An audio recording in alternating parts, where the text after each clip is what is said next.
저한테 왜 이걸 주시는 거예요? 도연의 떨리는 질문이 끝나기도 전에 재벌 회장은 금고 문을 열었습니다. 금고 문이 열리는 순간 황금빛이 밖으로 쏟아졌습니다. 그 안에는 금시계 10개가 나란히 놓여 있었습니다. 19살 소년 도연은 숨을 삼킨 채 굳어버렸습니다. 어제까지만 해도 곰팡이 핀 원룸에서 덜 익은 라면을 씹어 삼키던 자신이 지금은 대저택 안에서 평생 손 떼볼 일도 없을 금시계를 받고 있었습니다. 절대 연관될 수 없는 두 사람. 그 둘 사이에 어떤 비밀이 있었던 걸까요? 사연 시작 전 구독과 좋아요를 눌러주시고 어디서 듣고 계신지 댓글 남겨주시면 당신의 하루의 작은 기적이 깃들기를 바라겠습니다. 새벽 4시 편의점 야간 근무를 마친 19살 강도현은 비 내리는 골목길을 터덜터덜 걸어가고 있었습니다. 젖은 운동화 밑창이 다 떨어져서 발바닥에 차가운 빗물이 그대로 스며들었어요. 양말은 진작에 젖어서 걸을 때마다 물이 찰랑거렸죠. 머리카락에서는 빗물이 흘러내려 얼굴을 타고 흘렀습니다. 도연의 얼굴은 수척했어요. 눈 밑에는 검은 그늘이 깊게 내려앉아 있었습니다. 뺨은 푹 꺼져 있었고 입술은 바짝 마르고 갈라져 있었죠. 72시간 동안 라면 한 개가 전부였으니까요. 골목 모퉁이를 돌아서는데 술 취한 중년 남성이 비틀거리며 다가왔습니다. 거지 새끼, 앞도 못 보냐? 남자가 욕을 내뱉으며 도연의 어깨를 거칠게 밀쳤어요. 도연은 그대로 벽에 부딪혔습니다. 손바닥이 거친 벽돌에 쓸려 까졌죠. 피가 배어나왔지만 도연은 아무 말도 하지 못했어요. 그저 고개를 숙인 채 다시 걷기 시작했습니다. 원룸 계단을 올라가는데 다리에 힘이 없었어요. 난간을 붙잡고 한 계단 한 계단 천천히 올라갔죠. 5층까지 올라가는데 숨이 턱까지 찼습니다. 문을 열자 코를 찌르는 곰팡이 냄새가 확 올라왔어요. 천장 구석에서는 물이 뚝뚝 떨어지고 있었습니다. 도연은 바닥에 놓인 양동이를 확인했어요. 물이 반쯤 차 있었죠. 비울 힘도 없었습니다. 히터는 석 달 전에 고장났어요. 수리비가 없어서 그대로 두고 있었죠. 히터 앞에 앉아서 스위치를 눌러봤지만 찬바람만 나왔습니다. 도연은 젖은 옷을 벗어 걸었어요. 갈아입을 옷이 없어서 이불을 몸에 둘둘 말았죠. 우편함에서 가져온 편지들을 펼쳤습니다. 관리비 체납 3개월치, 전기요금 최종 독촉 경고, 대출 연체 안내. 빨간 글씨로 쓰인 경고문들이 눈에 들어왔어요. 도연은 그것들을 구겨서 구석에 던져버렸습니다. 주머니에서 핸드폰을 꺼냈는데 배터리가 5%라는 경고음이 울렸어요. 충전기는 지난주에 고장났습니다. 새걸 살 돈이 없었죠. 도연은 핸드폰을 껐다 켜며 배터리를 아꼈어요. 배가 고팠습니다. 부엌 선반을 뒤졌지만 컵라면 하나밖에 없었어요. 유통기한을 확인했죠. 석 달이 지나 있었습니다. 하지만 다른 선택지가 없었어요. 가스레인지에 불을 붙였습니다. 물이 끓기 시작하자 라면을 넣었어요. 그런데 가스비 고지서가 머릿속에 떠올랐습니다. 이번 달 가스비도 못 냈죠. 도연은 라면이 반쯤 익었을 때 불을 껐어요. 덜 익은 면은 뻣뻣하고 딱딱했습니다. 씹을 때마다 턱이 아팠죠. 그래도 도연은 국물 한 방울까지 다 마셨어요. 구석에 놓인 낡은 박스가 눈에 들어왔습니다. 엄마의 유품이 담긴 박스였어요. 도연은 그 박스를 1년 동안 한 번도 열지 못했습니다. 열면 눈물이 날 것 같았거든요.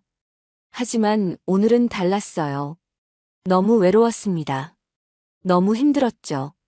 도연은 떨리는 손으로 박스 뚜껑을 열었습니다. 그 안에서 어릴 적 가족 사진 한 장이 툭 하고 떨어져 나왔어요. 사진 속에는 웃고 있는 아빠와 엄마 그리고 5살쯤 된 도연이 있었습니다. 아빠는 도연을 어깨에 태우고 있었고 엄마는 두 사람을 바라보며 환하게 웃고 있었죠. 도연은 그 사진을 두 손으로 꼭 쥐었어요. 손가락 끝이 하얗게 질릴 만큼 세게 쥐었습니다. 나, 왜 이렇게 됐지? 혼잣말이 흘러나왔어요. 목소리가 떨렸습니다. 핸드폰을 들었어요. 배경화면은 그 가족 사진이었는데 액정이 깨져서 엄마 얼굴 부분에 금이 쫙 가 있었죠. 도연은 깨진 액정을 손가락으로 쓰다듬었습니다. 마치 엄마 얼굴을 만지는 것처럼요. 문자 화면을 켰어요. 자동 완성에 엄마라는 저장 이름이 떴습니다. 그 번호는 1년 전에 끊긴 번호였어요. 하지만 도연은 지울 수가 없었죠. 지우면 정말 엄마가 사라질 것 같았거든요. 도연은 순간 멍하니 그 이름을 바라봤습니다. 가슴이 미어지는 것 같았어요. 너무 보고 싶었습니다. 너무 외로웠죠. 이 세상에 혼자 남겨진 기분이었어요. 떨리는 손가락으로 문자를 쓰기 시작했습니다. 한 글자 한 글자 눌러가는데 눈물이 핸드폰 화면 위로 떨어졌어요. 엄마, 아빠, 너무 보고 싶어. 전송 버튼을 눌렀습니다. 손떨림이 멈추지 않았어요. 도연은 핸드폰을 꽉 쥔 채 그대로 바닥에 주저앉았습니다. 얼굴을 무릎에 묻고 흐느끼기 시작했죠.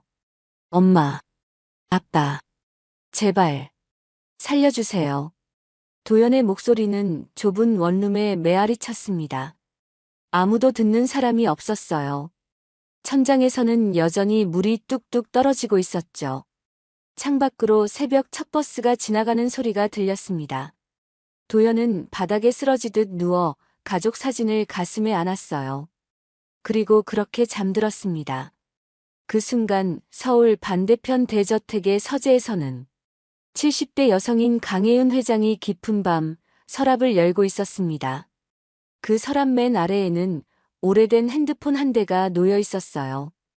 회장은 그 핸드폰을 15년 동안 한 번도 버리지 못했죠. 그런데 그 핸드폰이 진동하기 시작했습니다. 회장의 손이 멈췄어요. 심장이 쿵 내려앉는 것 같았습니다. 회장의 손이 멈췄어요. 심장이 쿵 내려앉는 것 같았습니다. 떨리는 손으로 핸드폰을 집어들었죠. 화면을 확인하는 순간 회장의 입술이 굳어졌어요. 안경을 벗었다가 다시 썼습니다. 혹시 잘못 본 건 아닐까 싶어서요. 엄마, 아빠, 너무 보고 싶어. 회장은 문자를 읽고 또 읽었습니다. 손이 떨려서 핸드폰을 제대로 잡을 수가 없었어요. 그 번호는 15년 전 아들 강태성이 결혼할 때 며느리에게 선물로 줬던 번호였습니다. 회장이 직접 골라서 만들어준 번호였죠. 태성이, 네가 아니면. 회장의 목소리가 떨렸습니다. 아들 태성은 15년 전 집을 나갔어요. 며느리와 함께 가난한 사람들을 돕는 봉사활동을 하겠다며 떠났죠. 회장은 만류했습니다. 하지만 아들의 뜻을 꺾을 수 없었어요. 어머니, 제가 해야 할 일이 있어요. 이해해 주세요. 그게 아들이 회장에게 한 마지막 말이었습니다. 그 후로 연락이 끊겼어요. 처음엔 가끔 전화가 왔죠.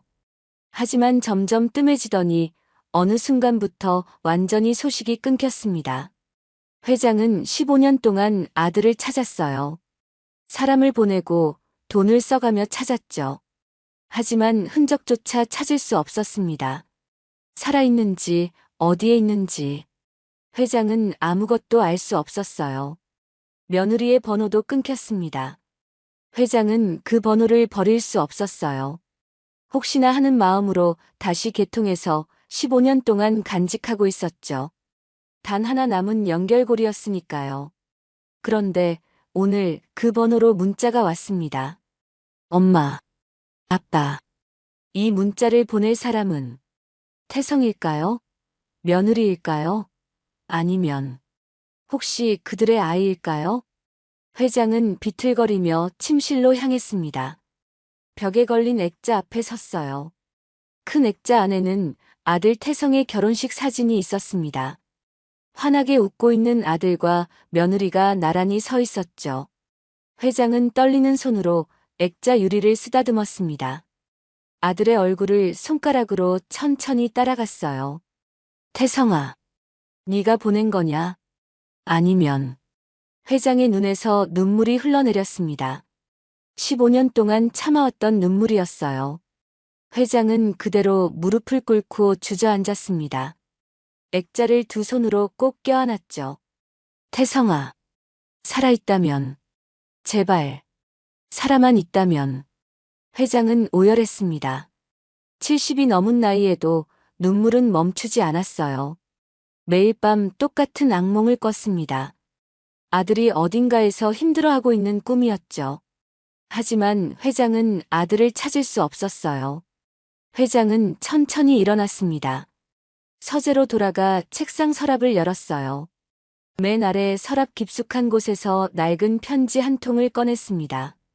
아들이 집을 떠나기 전 마지막으로 남긴 편지였어요. 누렇게 바랜 편지지를 조심스럽게 펼쳤습니다. 어머니, 저를 이해해 주세요.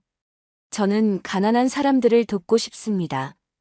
어머니가 물려주신 재산보다 더 소중한 일을 하고 싶어요.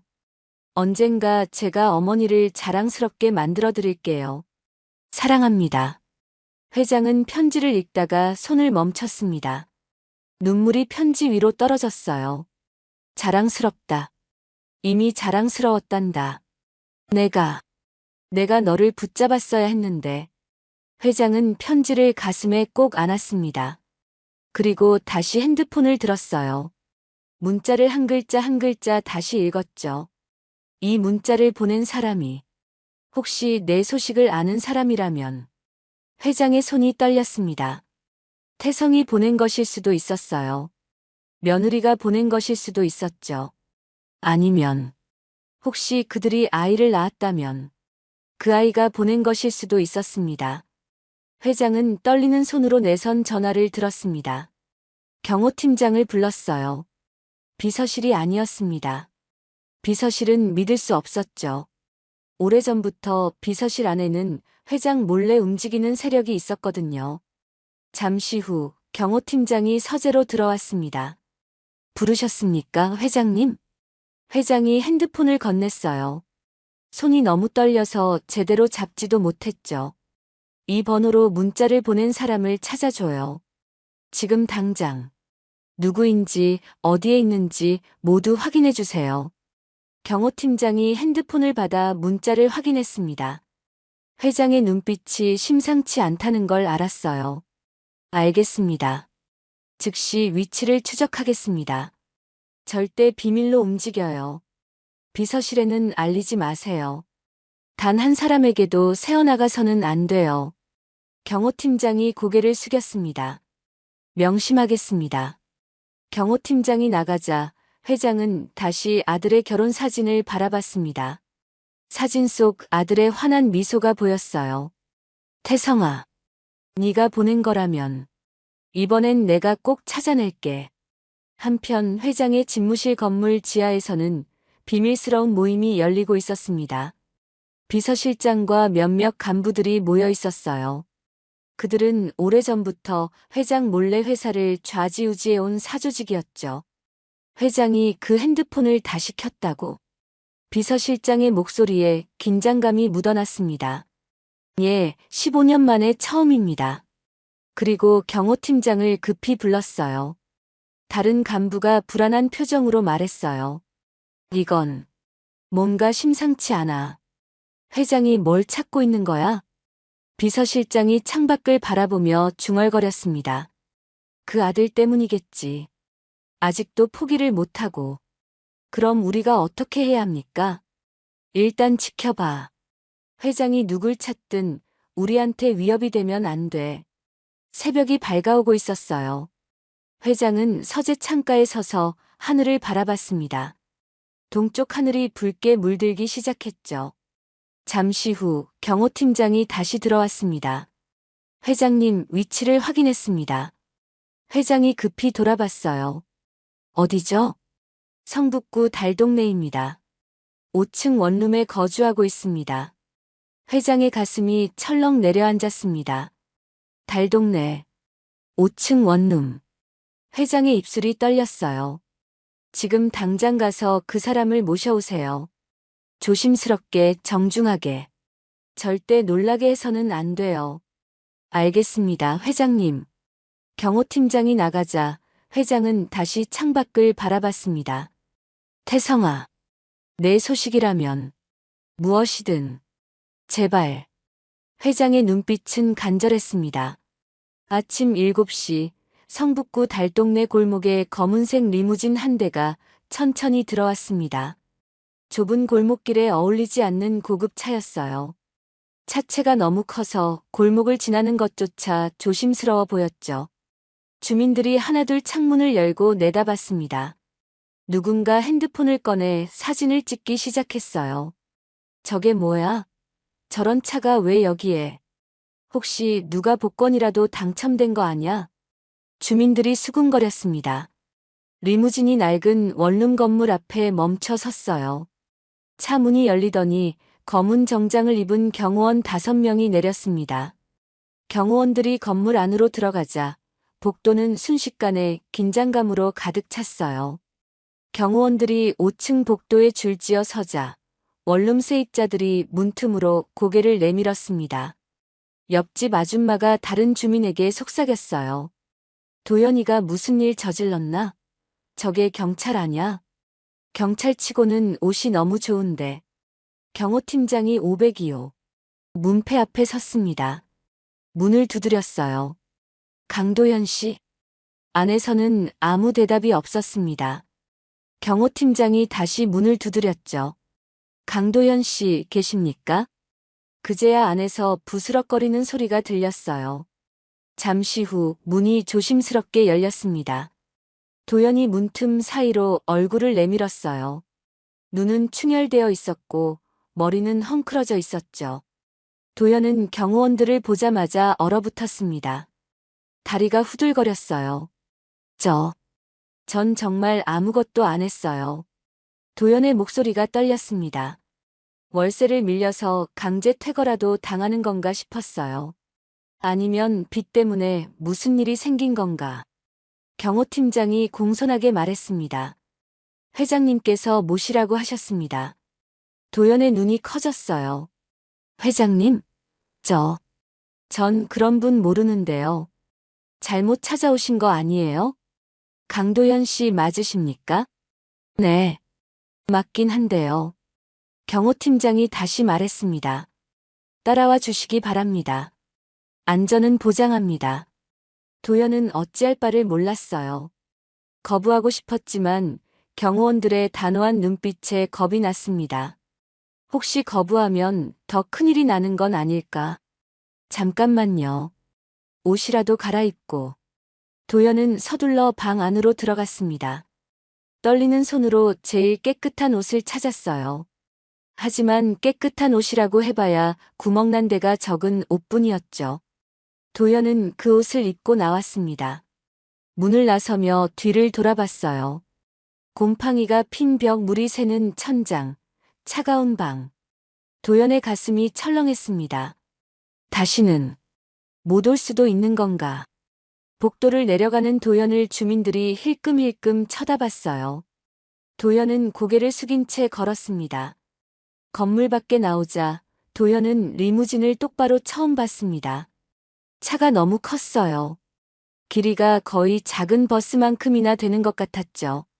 유리창은 까맣게 선팅되어 있어서 안이 보이지 않았습니다. 차체는 먼지 하나 없이 반짝였어요. 도연은 멍하니 차를 바라봤습니다. 이런 차는 TV에서만 봤어요. 아니, TV에서 보는 것보다 더 컸습니다. 차 한 대 값이면 자신이 평생 벌 돈보다 많을 것 같았죠. 경호원이 차 문을 열었습니다. 문이 열리자 안쪽에서 은은한 가죽 냄새가 풍겼어요. 도연은 입구에서 망설였습니다. 자신의 낡은 운동화를 내려다봤죠. 밑창이 떨어진 운동화, 얼룩진 바지.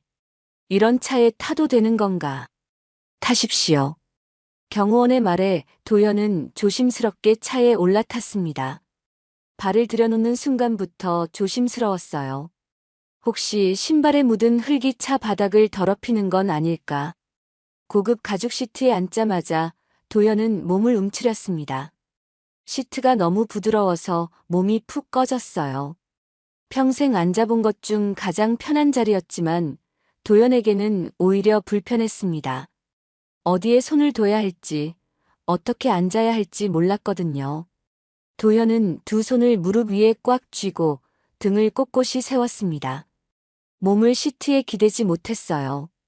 옷이 더러워서 시트를 더럽힐까봐 걱정됐죠. 팔걸이도 만지지 못했습니다. 차가 출발했습니다. 도연은 창밖을 바라봤어요. 익숙한 달동네 골목이 점점 멀어졌습니다. 그리고 풍경이 바뀌기 시작했어요. 낡은 골목길이 사라지고 깨끗한 아파트 단지가 나타났습니다. 조금 더 가자 고급 빌라들이 보였어요. 그리고 마침내 담장이 높은 대저택들이 즐비한 지역에 들어섰죠. 도연의 얼굴이 점점 하얘졌습니다. 차 안에 설치된 작은 TV가 켜져 있었어요. 뉴스가 나오고 있었습니다. 해신그룹 강혜윤 회장이 오늘. 뉴스에서 회장의 이름이 나오자 도연은 숨이 멎는 것 같았어요. 해신그룹. 한국에서 손꼽히는 대기업이었죠. 도연은 떨린 목소리로 물었습니다. 저기, 제가 왜 그쪽에 가는 건가요? 경호원은 무표정하게 앞만 바라봤습니다. 대답이 없었어요. 도연은 다시 입을 다물었습니다. 더 이상 물어볼 용기도 없었죠. 차는 점점 더 깊숙한 곳으로 들어갔습니다. 마침내 거대한 철문 앞에 멈춰 섰어요. 경비원이 차량 번호를 확인하더니 철문을 열었습니다. 철문이 천천히 열리면서 안쪽 풍경이 드러났습니다. 넓은 정원에 분수가 솟아오르고 있었어요.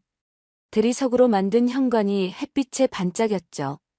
건물은 궁전처럼 웅장했습니다. 도연은 숨을 제대로 쉴 수가 없었어요. 입이 저절로 벌어졌습니다. 이런 집은 TV에서나 봤던 집이었죠. 아니, TV에서 보는 것보다 훨씬 더 컸어요. 차가 현관 앞에 멈춰 섰습니다. 경호원이 차 문을 열었어요. 내리십시오. 도연은 떨리는 다리로 차에서 내렸습니다. 대리석 바닥을 밟자 구두 소리가 또렷하게 울렸어요. 아니, 도연의 낡은 운동화 소리는 거의 나지 않았습니다. 경호원들의 구두 소리만 울렸죠. 도연은 자신의 낡은 운동화를 내려다봤습니다. 운동화 밑창이 또 조금 떨어져 있었어요. 대리석 바닥에 비해 너무나 초라해 보였습니다. 도연은 무의식적으로 발을 뒤로 빼며 몸을 움츠렸어요. 현관 계단을 올라가는데 다리가 떨렸습니다. 계단도 대리석으로 되어 있었어요. 난간은 금빛으로 반짝였죠. 도연은 난간을 잡을 수가 없었습니다. 손이 더러워서 만지기가 두려웠어요. 현관문이 열렸습니다. 집사가 공손하게 인사했어요. 어서 오십시오. 회장님께서 기다리고 계십니다. 도연은 그저 고개만 끄덕였습니다. 말이 나오지 않았어요. 안으로 들어서는 순간 도연은 완전히 얼어붙었습니다. 천장이 너무 높았어요. 고개를 들어 올려다봐야 할 만큼 높았습니다. 샹들리에가 천장에서 내려와 있었는데 크기가 작은 방만 했어요. 수백 개의 크리스탈이 빛을 받아 반짝이고 있었죠. 바닥은 온통 대리석이었습니다. 무늬가 있는 고급 대리석이었어요. 너무 반짝여서 자신의 모습이 비칠 정도였죠. 도연은 바닥에 비친 자신의 초라한 모습을 봤습니다. 움츠러들 수밖에 없었어요. 벽에는 큰 그림들이 걸려 있었습니다. 도연은 그림에 대해 잘 몰랐지만 비싸 보인다는 건 알 수 있었어요. 액자만 해도 금으로 된 것 같았죠. 도연은 걸을 때마다 자신의 운동화가 바닥에 닿는 소리를 의식했습니다. 혹시 바닥을 더럽히는 건 아닐까? 걸음을 최대한 조심스럽게 옮겼어요. 어깨는 자꾸만 움츠러들었습니다. 집사가 앞장서서 걸었습니다. 이쪽으로 오시죠. 도연은 집사를 따라 긴 복도를 걸었습니다. 복도도 넓었어요. 도연의 원룸보다 넓은 것 같았죠. 복도 벽에는 비싼 그림들이 줄지어 걸려 있었습니다. 도연은 손을 꽉 쥔 채 걸었어요. 아무것도 만지지 않으려고 조심했습니다. 몸을 최대한 가운데로 유지하며 걸었죠. 혹시 실수로 뭐라도 건드리면 어쩌나. 마침내 큰 문 앞에 멈춰 섰습니다. 문도 일반 문이 아니었어요. 나무로 조각이 되어 있었고 손잡이는 금빛으로 빛났습니다. 집사가 문을 두드렸어요. 회장님 모시고 왔습니다. 안에서 떨리는 목소리가 들렸습니다. 들어오세요. 집사가 문을 열었습니다. 도연은 숨을 깊이 들이마시고 떨리는 발걸음으로 안으로 들어갔습니다. 어깨는 여전히 움츠러들어 있었어요. 응접실은 넓었습니다. 천장이 높았어요. 커다란 창문으로 햇빛이 쏟아져 들어왔죠. 먼지 하나 없이 깨끗했습니다. 바닥은 크림색 대리석이었어요. 소파는 벨벳 천으로 되어 있었고 가운데 놓인 탁자는 투명한 유리였죠. 창가에 한 분이 서 계셨습니다. 70대로 보이는 여성이었어요. 단정하게 올린 흰머리가 햇빛을 받아 은빛으로 빛났습니다. 진한 남색 정장을 입고 계셨어요. 재킷 어깨선이 날렵했고 목에는 진주 목걸이가 걸려 있었죠. 하지만 뒷모습만 봐도 온몸이 떨리고 있다는 걸 알 수 있었습니다. 회장은 천천히 몸을 돌렸습니다. 그 순간 손에 쥐고 있던 하얀 손수건이 바닥에 떨어졌어요. 펄럭이며 내려앉았죠. 회장은 도연의 얼굴을 바라봤습니다. 눈을 깜빡이지 않았어요. 그렇게 한참을 서 있었습니다. 입술이 파르르 떨렸어요. 도연은 회장과 눈이 마주쳤습니다. 회장의 눈에서 눈물이 고이기 시작했어요. 태성이. 작은 목소리였습니다. 거의 속삭임에 가까웠죠. 도연은 무슨 말인지 몰랐어요. 태성이라니. 그건 아버지 이름인데. 회장이 몇 걸음 다가왔습니다. 정장 치마가 살짝 흔들렸어요. 발걸음이 불안정했습니다. 회장의 손이 떨리며 앞으로 뻗어졌어요. 도연의 얼굴 가까이 왔다가 다시 멈췄습니다. 공중에서 손이 떨렸죠. 회장은 도연의 눈을 봤습니다. 코를 봤어요. 인매를 봤죠. 한참을 그렇게 바라봤습니다. 너, 아버지 이름이 뭐니? 목소리가 떨렸어요. 도연은 긴장한 얼굴로 대답했습니다. 강태성입니다. 그 순간 회장의 무릎이 꺾였습니다. 옆에 있던 소파를 간신히 붙잡았어요. 손톱이 하얗게 질릴 만큼 세게 잡았죠. 태성이. 정말. 눈물이 흘렀습니다. 회장은 닦지 않았어요. 그냥 흘러내리게 뒀죠. 도연은 서 있을 수밖에 없었습니다. 어떻게 해야 할지 몰랐어요. 이 상황이 무슨 뜻인지도 이해할 수 없었죠. 회장은 천천히 소파에 앉았습니다. 등을 기댔어요. 한참을 눈을 감고 있었죠. 숨을 고르고 있었습니다. 앉아라. 회장이 맞은편 소파를 가리켰습니다. 도연은 소파 끝에 조심스럽게 앉았어요. 엉덩이 반만 걸쳤습니다. 등은 소파에 기대지 못했죠. 두 손은 무릎 위에 꽉 쥐고 있었습니다. 손가락 마디가 하얗게 질렸어요. 회장은 눈을 뜨고 도연을 바라봤습니다. 계속 바라봤어요. 눈물이 계속 흘렀지만 닦지 않았죠. 내 아버지.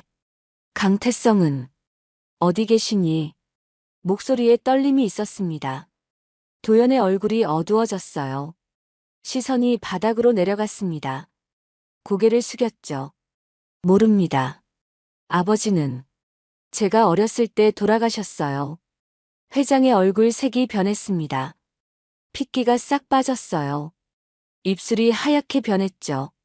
언제? 한 글자 한 글자 겨우 내뱉는 목소리였습니다. 5살 때였다고.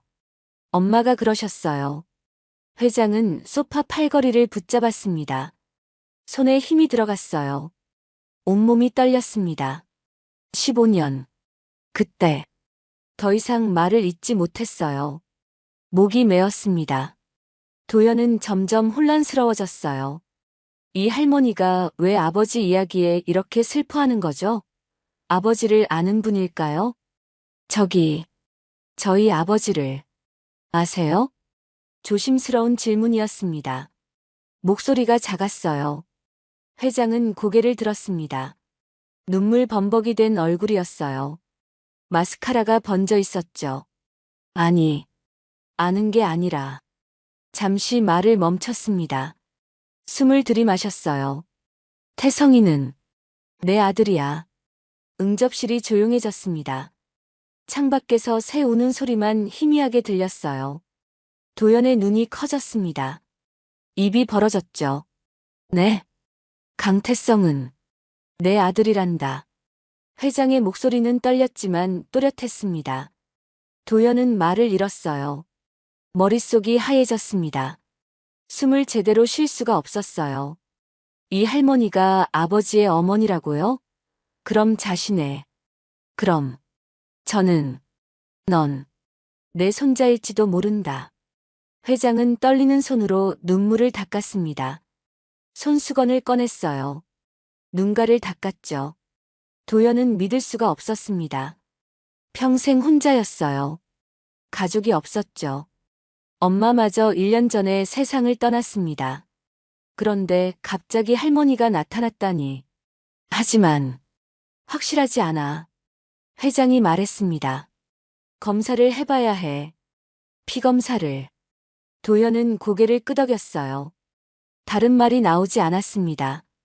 회장이 물었습니다. 내 어머니는 어디 계시니? 도연의 얼굴이 더 어두워졌어요. 목소리가 작아졌습니다. 엄마는 1년 전에 돌아가셨어요. 회장의 손이 가슴을 짚었습니다. 숨을 헐떡였어요.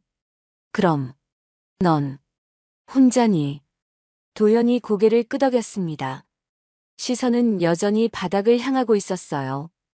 회장은 눈을 감았습니다. 손으로 얼굴을 가렸어요. 어깨가 들썩였죠. 미안하다. 작은 목소리였습니다. 내가 찾지 못해서 미안하구나. 도연은 어떻게 반응해야 할지 몰랐습니다. 그저 앉아 있을 뿐이었어요. 회장은 얼굴에서 손을 내렸습니다. 눈을 떴어요. 빨갛게 충혈된 눈이었죠. 검사만 부탁한다. 우리가 정말 혈육인지 확인하자. 그럼 모든 걸 설명해 줄게. 도연은 망설였습니다. 하지만 거부할 이유도 없었어요. 만약 정말이라면 자신에게도 가족이 생기는 거니까요. 알겠습니다. 회장은 바로 옆 탁자 위에 전화기를 들었어요. 번호를 눌렀습니다. 병원에 연락해요. VIP층 비우고 검사 준비해 놓으세요. 지금 당장요. 목소리는 떨렸지만 단호했습니다. 수화기를 내려놓았어요. 회장은 도연을 바라봤습니다. 가자. 우리 진짜 가족인지 확인하러. 회장이 천천히 일어섰습니다. 다리가 휘청거렸지만 참았어요. 정장 재킷을 여몄죠. 도연도 일어났습니다. 손이 떨렸어요. 두 사람은 응접실 문을 향해 걸었습니다. 회장의 하이힐 소리가 또각또각 울렸어요. 도연의 운동하는 소리가 거의 나지 않았죠. 복도를 지나는 동안 회장은 가끔 도연을 힐끔 봤습니다. 옆모습이 태성과 너무 닮았어요. 걷는 자세까지도요. 현관에 도착하자 리무진이 대기하고 있었습니다. 경호원이 차 문을 열었어요. 회장이 먼저 탔습니다. 도연도 조심스럽게 탔죠. 차 안은 조용했습니다. 회장은 창밖을 바라봤어요. 도연은 무릎 위에 손을 꽉 쥐고 있었습니다. 차가 출발했습니다. 회장이 말없이 손을 뻗었습니다. 도연의 손을 덮었어요. 손이 차가웠죠. 도연이 고개를 들어 회장을 봤습니다.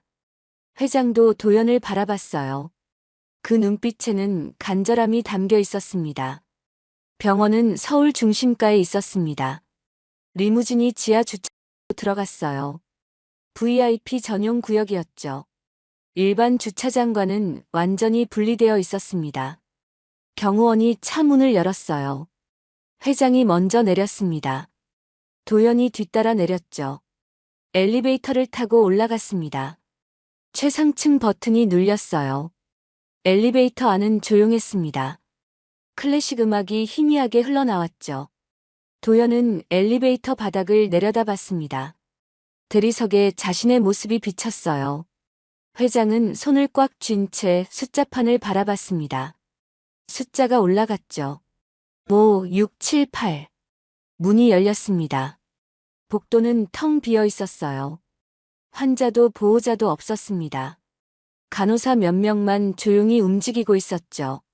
흰 유니폼이 형광등 빛에 더 하얗게 보였어요. 경호원들이 복도 곳곳에 서 있었습니다. 회장과 도연이 나란히 걸었습니다. 회장의 하이힐 소리만 복도에 울렸어요. 또각또각. 도연의 운동하는 소리가 거의 나지 않았죠. 검사실 앞에 도착했습니다. 하얀 문에 DNA 검사실이라고 쓰여 있었어요. 간호사가 문을 열었습니다. 이쪽으로 오시죠. 도연이 검사실로 들어갔습니다. 회장은 밖에서 기다렸어요. 문이 닫혔죠. 검사실은 작았습니다. 하얀 벽, 하얀 천장, 하얀 바닥. 소독약 냄새가 코를 찔렀어요. 의자 하나, 작은 테이블 하나, 의료기구들이 가지런히 정리되어 있었습니다. 여기 앉으세요. 도연은 의자에 앉았습니다. 팔걸이를 붙잡았어요. 손바닥에 땀이 났죠. 간호사가 일회용 장갑을 꺼냈습니다. 비닐 뜯는 소리가 작게 났어요. 장갑을 끼더니 지혈대를 꺼냈습니다. 고무 띄었죠. 팔 올려주세요. 도연이 팔을 올렸습니다. 간호사가 지혈대를 팔뚝에 감았어요. 팔이 조여들었습니다. 주먹 쥐어보세요. 도연이 주먹을 쥐었습니다. 간호사의 손가락이 도연의 팔뚝을 두드렸어요. 톡톡. 혈관을 찾고 있었죠.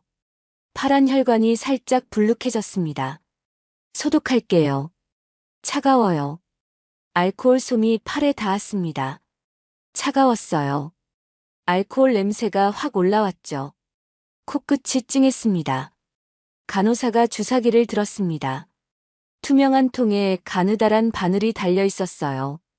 빛을 받아 반짝였죠. 긴장 푸세요. 금방 끝나요. 도연은 고개를 돌렸습니다. 창밖을 봤어요. 바늘 보기가 무서웠죠. 바늘이 살을 뚫고 들어왔습니다. 따끔했어요. 도연은 이를 악물었습니다. 피가 채취관으로 들어가기 시작했습니다. 붉은색 액체가 천천히 차올랐어요. 도연은 그 색을 봤습니다. 선명한 붉은색. 저 안에 자신의 운명이 들어있는 거죠. 조금만 더요. 채취관이 가득 찼습니다. 간호사가 세관으로 바꿨어요. 또 피가 차올랐습니다. 다 됐어요. 바늘이 빠져나왔습니다.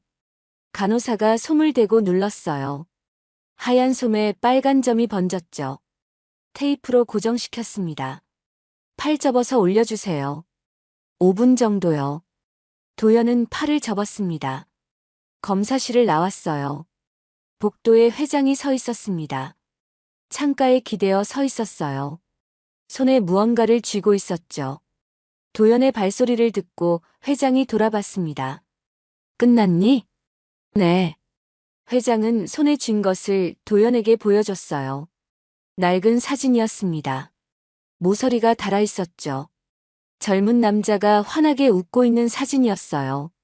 25쯤 되어 보였습니다. 도연과 눈매가 똑같았죠. 내 아버지야. 회장의 손가락이 사진 속 얼굴을 쓰다듬었습니다. 사진이 반들반들했어요. 오래 만진 흔적이었죠. 도연은 사진을 봤습니다. 아버지가 이렇게 웃는 모습은 처음 봤어요. 자신은 아버지 얼굴조차 제대로 기억하지 못했는데. 앉자. 회장이 대기실을 가리켰습니다. 대기실은 넓었습니다. 가죽 소파가 놓여 있었고 커피 머신이 있었죠. 창밖으로 서울이 내려다 보였어요. 빌딩들이 햇빛을 받아 반짝였습니다. 회장은 창가 소파에 앉았습니다. 도연도 앉았어요. 두 사람 사이에는 한 뼘쯤 거리가 있었죠. 시간이 흘렀습니다. 회장은 계속 사진을 바라봤어요. 도연은 자신의 무릎을 내려다봤습니다. 무릎 위에 놓인 손이 떨리고 있었죠. 복도에서 발소리가 들렸습니다. 의료진이 지나가는 소리였어요. 하지만 대기실까지는 들어오지 않았죠. 벽에 걸린 시계가 째깍거렸습니다. 분침이 한 칸씩 움직였어요. 느렸습니다. 30분이 지났습니다. 회장은 사진을 가방에 넣었어요. 손을 무릎 위에 올렸습니다. 손이 떨렸죠. 도연은 창밖을 봤습니다. 저 아래 사람들이 개미처럼 작았어요. 차들이 움직이고 있었죠. 일 시간이 지났습니다. 간호사가 커피를 가져왔어요. 회장 앞에 놓았습니다. 하지만 회장은 마시지 않았어요. 그냥 커피 잔만 바라봤죠. 김이 올라왔다가 사라졌습니다. 도연도 물을 받았습니다. 한 모금 마셨어요. 목구멍으로 넘어갔죠. 문이 열렸습니다. 의사가 들어왔어요. 하얀 가운을 입고 있었습니다. 손에 서류 봉투를 들고 있었죠.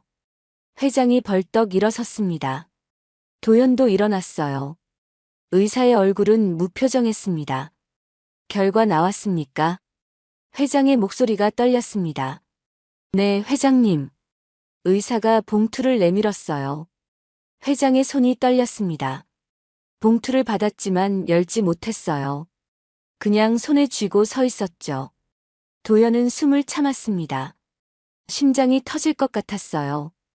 회장이 천천히 봉투를 뜯었습니다. 찢어지는 소리가 대기실에 울렸어요. 안에서 하얀 종이를 꺼냈습니다. 종이를 펼쳤어요. 눈으로 글자를 읽기 시작했습니다. 한 줄, 두 줄. 회장의 손이 더 심하게 떨렸습니다. 조손관계 99.8%. 일치. 목소리가 끊겼어요. 회장의 무릎이 꺾였습니다. 뒤로 주저앉으며 소파에 걸터 앉았어요. 결과지를 두 손으로 꽉 쥐었습니다. 가슴에 안았죠. 태성아. 눈물이 흘렀습니다. 도연도 눈시울이 뜨거워졌어요. 말이 나오지 않았습니다. 회장이 고개를 들었습니다. 얼굴이 눈물로 젖어 있었어요. 팔을 벌렸습니다. 도연이 다가갔어요. 회장의 품으로 들어갔습니다. 회장이 도연을 안았어요. 손자야. 평생 처음으로 안아주는 가족이었습니다. 한편 해신그룹 지하 주차장 구석에서는 검은 차 안에 두 남자가 앉아 있었습니다. 핸드폰이 울렸어요. 일치합니다. 진짜 손자래요. 전화를 받은 남자의 얼굴이 굳었습니다. 끝났어. 차 안이 조용해졌습니다. 병원 VIP층 대기실에서 회장과 도연은 한참을 그렇게 안고 있었습니다. 회장의 어깨가 들썩였어요. 도연의 등이 젖어갔죠. 잠시 후 회장이 도연을 놓았습니다. 얼굴을 마주 봤어요. 두 손으로 도연의 뺨을 감쌌습니다. 손이 따뜻했죠. 이제 넌 혼자가 아니야. 도연이 고개를 끄덕였습니다. 눈물을 닦았어요. 할머니. 처음으로 그렇게 불렀습니다. 회장의 얼굴이 환해졌어요. 다시 도연을 안았습니다. 리무진을 타고 저택으로 돌아가는 길이었습니다. 회장은 도연의 손을 꽉 잡고 있었어요. 놓지 않았죠. 차 안은 조용했습니다. 회장은 창밖을 봤어요. 도연도 창밖을 봤습니다. 하지만 아무것도 보이지 않았죠. 머릿속이 하였습니다. 가족이 생겼다는 게, 할머니가 있다는 게 아직도 믿기지 않았어요. 저택에 도착했습니다. 경호원이 차 문을 열었어요. 회장이 먼저 내렸습니다. 도연도 내렸죠. 회장이 도연의 손을 다시 잡았어요. 따라오너라. 줄 게 있단다. 회장이 현관으로 들어갔습니다. 하지만 응접실로 가지 않았어요. 복도 깊숙한 곳으로 향했죠. 도연은 회장을 따라갔습니다. 복도가 길었어요. 도연의 원룸 10개는 될 것 같았죠. 벽에는 비싼 그림들이 걸려 있었습니다. 회장이 한문 앞에서 멈췄습니다. 짙은 갈색 나무로 된 문이었어요. 손잡이가 금빛으로 빛났죠. 먼지가 살짝 앉아 있었습니다. 회장이 문고리를 잡았습니다. 손이 떨렸어요. 한참을 그렇게 서 있었죠. 10년. 10년 만이구나. 작은 중얼거림이었습니다. 문이 천천히 열렸습니다. 안은 어두웠어요. 커튼이 쳐져 있었죠. 공기가 무거웠습니다. 오래된 책 냄새가 났어요. 회장이 조심스럽게 들어갔습니다. 커튼으로 다가가 천천히 열었어요. 햇빛이 쏟아져 들어왔습니다. 먼지가 빗속에서 춤췄죠. 서재였습니다. 도연은 문 앞에 서서 안을 봤어요. 책장이 천장까지 이어져 있었습니다. 책들이 빼곡했어요. 먼지가 두껍게 쌓여 있었죠. 책상은 무거운 나무로 되어 있었습니다. 펜꽂이에 펜들이 그대로 꽂혀 있었어요. 벽에는 액자들이 걸려 있었습니다. 젊은 남자의 사진들이었어요. 학교 졸업 사진, 운동복 입은 사진, 책 읽는 사진. 도연은 그 얼굴을 알았습니다. 아버지였죠. 들어오렴. 회장의 목소리가 떨렸습니다. 도연이 조심스럽게 들어갔어요. 발을 내딛는 게 조심스러웠습니다. 마치 신성한 곳에 들어가는 것 같았죠. 내 아버지 방이란다. 회장이 사진들을 바라봤습니다. 10년 동안 손 한 번 못 댔어. 내 아버지가 돌아올까봐. 도연은 아버지 사진을 봤습니다. 환하게 웃고 있었어요. 자신은 아버지의 그런 모습을 본 적이 없었죠. 가슴이 아팠습니다. 회장이 책상 앞으로 갔습니다. 책상 옆 벽을 봤어요. 작은 그림이 걸려 있었습니다. 회장이 그림을 들어 올렸어요. 뒤에 금고가 있었죠. 회장이 비밀번호를 눌렀습니다. 삐삐삐. 금고 문이 틱하고 열렸어요. 안에 검은 상자가 있었습니다. 크지 않았어요. 하지만 무거워 보였죠. 회장이 두 손으로 조심스럽게 꺼냈습니다. 상자를 책상 위에 놓았습니다. 손이 떨렸어요. 뚜껑에 손을 얹었죠. 잠시 멈췄습니다. 눈을 감았어요. 숨을 깊이 들이마셨죠. 뚜껑이 열렸습니다. 그 순간 빛이 터져 나왔습니다. 도연은 숨이 멎었어요. 금시계였습니다. 10개가 나란히 놓여 있었어요. 각각 검은 벨벳 받침 위에 올려져 있었죠. 햇빛을 받아 눈부시게 반짝였습니다. 도연은 뒤로 한 걸음 물러섰습니다. 다리에 힘이 빠졌어요. 믿을 수가 없었습니다. 금시계가 10개나 저렇게 많이. 도연은 평생 시계를 가져본 적이 없었습니다. 핸드폰으로 시간을 봤죠.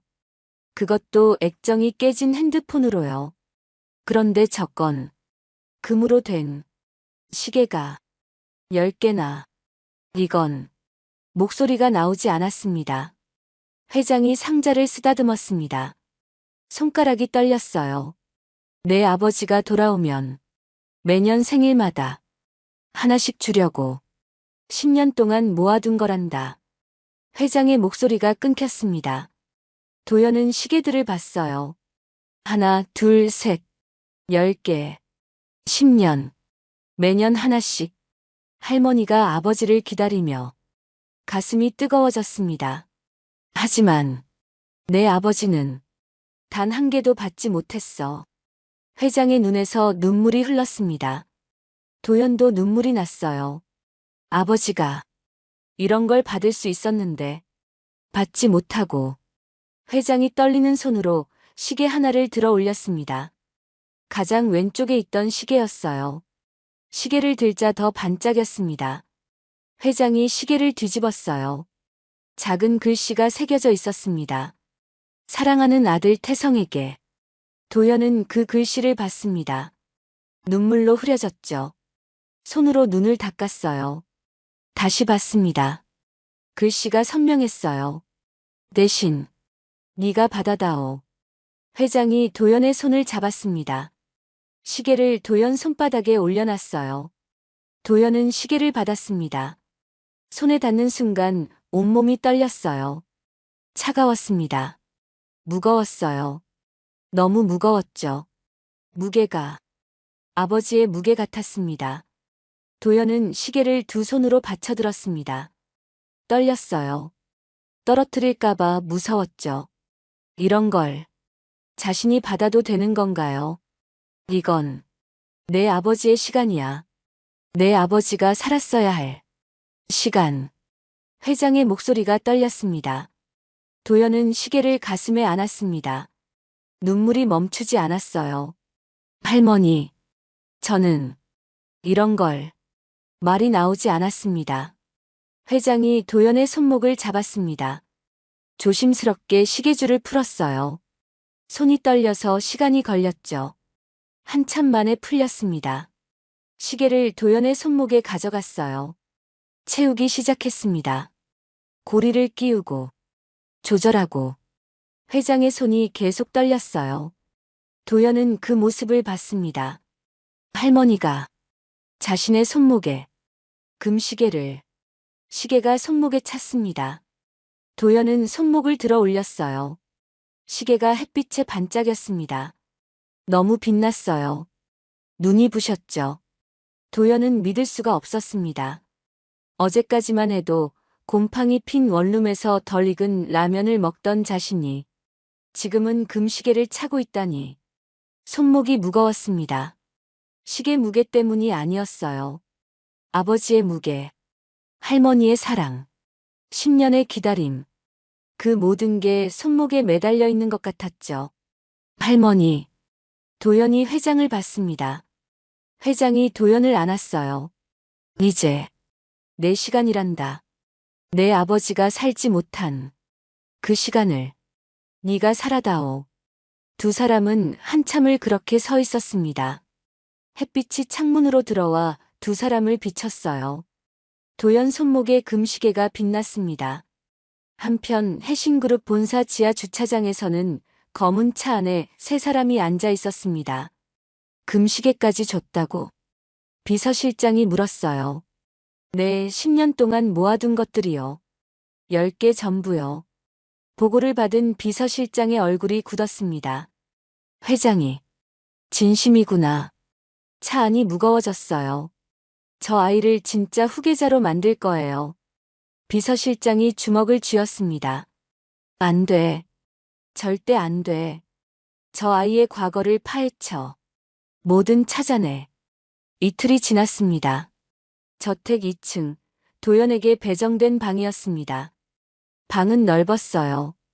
도연의 원룸보다 5배는 컸죠. 침대는 킹 사이즈였고 이불은 실크였습니다. 베개가 4개나 있었어요. 창문은 정원을 향하고 있었죠. 도연은 침대 가장자리에 앉아 있었습니다. 침대 중앙에는 앉지 못했어요. 아직도 낯설었죠. 손목에 금시계를 만지작거렸습니다. 이틀 동안 한 번도 빼지 않았어요. 씻을 때도 잘 때도 차고 있었죠. 문을 두드리는 소리가 났습니다. 도연이 벌떡 일어났어요. 들어오세요. 집사가 들어왔습니다. 양손에 긴 옷걸이를 들고 있었어요. 검은색 정장이 걸려 있었죠. 햇빛을 받아 윤이 났습니다. 집사가 정장을 침대 위에 조심스럽게 놓았습니다. 하얀 셔츠도 함께 놓았어요. 넥타이는 진한 남색이었죠. 회장님께서 오늘 기자회견 준비하라고 하셨습니다. 집사가 허리를 숙이고 나갔습니다. 도연은 정장을 내려다봤습니다. 평생 입어본 적이 없었어요. 편의점 야간 근무할 때는 낡은 티셔츠를 입었죠. 면접 볼 때도 그냥 깨끗한 후드를 입었습니다. 천천히 재킷을 들어 올렸습니다. 무게가 느껴졌어요. 가벼운 듯 하면서도 묵직했습니다. 손에 닿는 감촉이 부드러웠어요. 원단이 고급스러웠죠. 옷을 입기 시작했습니다. 먼저 셔츠를 입었어요. 팔을 집어넣었습니다. 소매가 딱 맞았어요. 단추를 채우기 시작했죠. 하나, 둘, 셋. 손이 떨렸습니다. 단추 구멍이 작았어요. 한참 걸렸죠. 바지를 입었습니다. 허리에 딱 맞았어요. 길이도 정확했죠. 누가 도연의 치수를 잰 건지 몰랐습니다. 거울 앞에 섰습니다. 넥타이를 들었어요. 어떻게 매는지 몰랐습니다. 목에 걸어봤어요. 한쪽이 길었죠. 다시 풀었습니다. 또 걸었어요. 이번엔 반대쪽이 길었습니다. 10분이 지났습니다. 넥타이는 여전히 삐뚤었어요. 재킷을 입었습니다. 어깨에 걸쳤어요. 무게가 느껴졌습니다. 소매를 끼웠죠. 딱 맞았어요. 거울을 봤습니다. 거울 속에 낯선 사람이 서 있었습니다. 검은 정장을 입은 청년. 도연은 그 사람이 자신인지 믿기지 않았어요. 이틀 전까지만 해도 구멍난 운동화를 신고 있었는데 지금은 정장을 입고 있었죠. 손목의 금시계가 재킷 소매 밖으로 살짝 보였습니다. 햇빛을 받아 반짝였어요. 도연은 시계를 만졌습니다. 차갑더니 점점 따뜻해졌죠. 문이 열렸습니다. 회장이 들어왔어요. 진한 남색 정장을 입고 있었습니다. 재킷 어깨선이 날렵했어요. 머리는 단정하게 올려져 있었고 진주 목걸이와 귀걸이를 하고 있었죠. 회장은 도연을 봤습니다. 움직이지 않았어요. 한참을 그렇게 서서 바라봤습니다. 태성이 같구나. 작은 목소리였습니다. 떨렸어요. 회장이 천천히 다가왔습니다. 도연의 넥타이를 봤어요. 삐뚤었죠. 회장이 손을 뻗었습니다. 넥타이를 풀었어요. 다시 매기 시작했습니다. 능숙했어요. 금방 매듭이 완성됐죠. 긴장되느냐? 회장이 넥타이를 매만지며 물었습니다. 네. 무서워요. 도연의 목소리가 작았습니다. 회장이 미소 지었어요. 슬픈 미소였습니다. 나도 그랬단다. 회장이 도연의 어깨에 손을 올렸습니다. 가볍게 두드렸어요. 너는 태성의 피야. 그리고 나의 미래지. 리무진이 저택을 떠났습니다. 차 안은 조용했어요. 도연은 계속 금시계를 만졌습니다. 시계가 손목에서 무거웠어요. 회장은 창밖을 봤습니다. 아무 말도 하지 않았죠. 서울 중심가로 들어갔습니다. 빌딩들이 높았어요. 사람들이 바삐 걸어갔죠. 차는 대형 호텔 앞에 멈춰 섰습니다. 차 문이 열리기 전 도연은 밖을 봤습니다. 사람들이 몰려 있었어요. 카메라를 든 사람들. 기자들이었죠. 문이 열렸습니다. 순간 플래시가 터졌습니다. 눈이 부셨어요. 도연은 눈을 가렸습니다. 회장님, 후계자가 누구입니까? 손자분이 맞습니까? 나이는? 질문들이 쏟아졌습니다. 마이크들이 앞으로 쑥쑥 나왔어요. 경호원들이 사람들을 막았습니다. 길을 만들었어요. 회장이 먼저 내렸습니다. 도연이 뒤따라 내렸죠. 플래시가 계속 터졌습니다. 도연은 앞이 보이지 않았어요. 하얀 빛만 가득했죠. 회장의 뒤를 따라 걸었습니다. 호텔 안으로 들어갔습니다. 로비는 넓었어요. 샹들리에가 천장에 걸려 있었죠. 엘리베이터를 탔습니다. 문이 닫히자 조용해졌어요. 도연은 숨을 내쉬었습니다. 가슴이 두근거렸죠. 2층에서 멈췄습니다. 문이 열렸어요. 복도가 보였습니다. 사람들로 가득했어요. 정장 입은 사람들, 카메라를 든 사람들, 모두 웅성거리고 있었죠. 대기실로 들어갔습니다. 방은 조용했습니다. 소파와 테이블이 있었어요. 물병이 놓여 있었죠.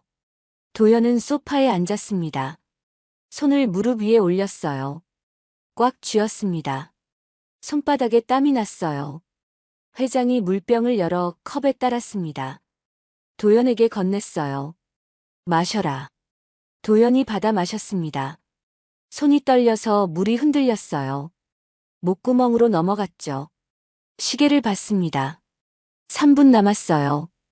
회장이 일어섰습니다. 가자. 도연도 일어났습니다. 다리가 후들거렸어요. 대기실 문이 열렸습니다. 복도를 지났어요. 사람들이 길을 비켰습니다. 힐끔힐끔 도연을 봤죠. 큰 문 앞에 섰습니다. 문 너머에서 소리가 들렸어요. 웅성거리는 소리. 많은 사람들이 있었습니다.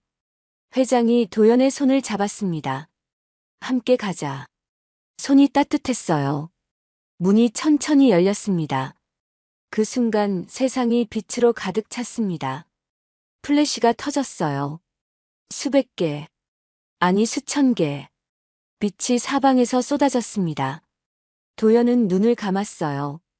그래도 눈꺼풀 너머로 빛이 들어왔죠. 회장이 도연의 손을 이끌었습니다. 앞으로 걸었어요. 단상으로 올라갔습니다. 도연은 눈을 떴습니다. 사람들이 가득했습니다. 좌석마다 사람이 앉아 있었어요. 뒤쪽에도 서 있었죠. 카메라들이 줄지어 있었습니다. 조명이 환했어요. 모두 자신을 보고 있었습니다. 도연의 다리가 떨렸습니다. 금시계를 꽉 쥐었어요. 회장이 마이크 앞에 섰습니다. 마이크를 잡았어요. 손이 떨렸죠. 오늘 중요한 발표를 하려고 여러분을 모셨습니다. 회장의 목소리가 스피커로 울렸습니다. 기자들이 펜을 들었어요. 녹음기를 앞으로 내밀었습니다. 카메라들이 주민했죠. 제 옆에 있는 이 청년은 회장이 잠시 멈췄습니다. 도연을 봤어요. 제 아들 강태성의 아들입니다. 회견장이 술렁였습니다. 기자 한 명이 벌떡 일어섰어요. 혈육관계는 어떻게 증명하십니까? 회장이 손짓했습니다. 뒤쪽 스크린이 내려왔어요. 프로젝터가 켜졌습니다. DNA 검사 결과가 떴죠. 크게, 선명하게. 조손관계 99.8% 일치. 숫자가 화면을 가득 채웠습니다. 기자들이 더 술렁였어요. 카메라 셔터 소리가 빨라졌습니다. 딸깍딸깍딸깍. 회장이 다시 마이크를 잡았습니다. 해신그룹의 공식 후계자는 잠시 멈췄어요. 강태성의 아들, 강도현입니다. 순간 회견장이 폭발했습니다. 기자들이 일제히 일어섰어요. 손을 들었습니다. 소리쳤죠. 나이가 어떻게 되십니까? 학력은 어디까지? 경영 경험은? 플래시가 미친 듯이 터졌습니다. 도연은 눈을 감았어요. 그래도 빛이 눈꺼풀을 뚫고 들어왔죠. 손목에 금시계를 꽉 쥐었습니다. 시계가 손바닥에 눌렸어요. 한편 호텔 밖 주차장에서 검은 차 한 대가 서 있었습니다. 차 안에서 한 남자가 태블릿으로 생중계를 보고 있었어요. 경쟁 재벌가의 회장이었습니다. 화면 속 도연을 봤어요. 눈을 가늘게 떴습니다. 강 회장이 미쳤군. 해신그룹 본사 지하 사조직이 모여있는 방에서는 대형 텔레비전이 켜져 있었습니다. 화면에 도연이 크게 비쳤어요. 비서실장이 의자를 찾습니다. 의자가 넘어갔어요. 저 애를 절대 인정 못해. 다른 간부가 핸드폰을 꺼냈습니다. 루머 유포 준비하겠습니다. 거짓 출신, 학력 없음, 전과. 조작해서라도 끌어내리겠습니다. 회견장에서 도연은 여전히 서 있었습니다. 플래시 속에서 눈가가 붉어졌어요. 하지만 손목의 금시계는 여전히 빛나고 있었습니다. 기자회견이 끝나고 사흘이 지났습니다. 저택 도연의 방이었어요. 도연은 침대 가장자리에 앉아 핸드폰을 보고 있었습니다. 화면에는 기사들이 끝없이 올라오고 있었어요. 손가락으로 스크롤을 내렸습니다. 한 줄, 두 줄. 기사가 계속 나왔죠. 해신그룹 후계자, 달동네 출신 논란. 학력 공개 안 해. 고졸도 안 되나. 편의점 알바생이 재벌 후계자. 도연은 기사 하나를 눌렀습니다. 사진이 화면 가득 떴어요. 자신이 기자회견장에서 서 있는 사진이었죠. 정장을 입고 있었지만 표정이 굳어 있었습니다. 얼굴이 창백했어요. 눈은 불안해 보였죠. 기사 본문을 읽었습니다. 한 글자 한 글자. 가슴이 답답해졌어요. 댓글로 스크롤을 내렸습니다. 수백 개가 달려 있었어요. 도현은 첫 번째 댓글을 읽었습니다. 두 번째, 세 번째. 손이 떨렸어요. 하지만 멈출 수 없었습니다. 다른 기사를 눌렀습니다. 또 읽었어요. 댓글도 읽었죠. 또 다른 기사. 또. 핸드폰을 꽉 쥐었습니다. 손가락에 힘이 들어갔어요. 화면이 흔들렸죠. 핸드폰을 침대에 던졌습니다. 이불 위로 떨어졌어요. 튕겨서 베개 옆에 멈췄죠. 도현은 두 손으로 얼굴을 감쌌습니다. 숨을 들이마셨어요. 내쉬었습니다. 다시 들이마셨죠. 가슴이 답답했습니다. 창밖을 봤습니다. 정원이 내려다 보였어요. 분수가 하늘로 솟아올랐습니다. 물줄기가 햇빛을 받아 반짝였죠. 최고점에 올랐다가 다시 떨어졌습니다. 물방울들이 흩어졌어요. 나무들이 바람에 흔들렸습니다. 잎사귀들이 춤을 췄어요. 새 한 마리가 날아와 나뭇가지에 앉았죠. 아름다운 풍경이었습니다. 하지만 도연의 가슴은 답답하기만 했어요. 손목에 금시계를 만졌습니다. 차가웠어요. 손가락으로 시계 표면을 쓰다듬었습니다. 매끄러웠죠. 문을 두드리는 소리가 났습니다. 똑똑똑. 도연이 얼른 핸드폰을 이불로 덮었습니다. 들어오세요. 회장이 들어왔습니다. 손에 태블릿을 들고 있었어요. 얼굴이 어두웠습니다.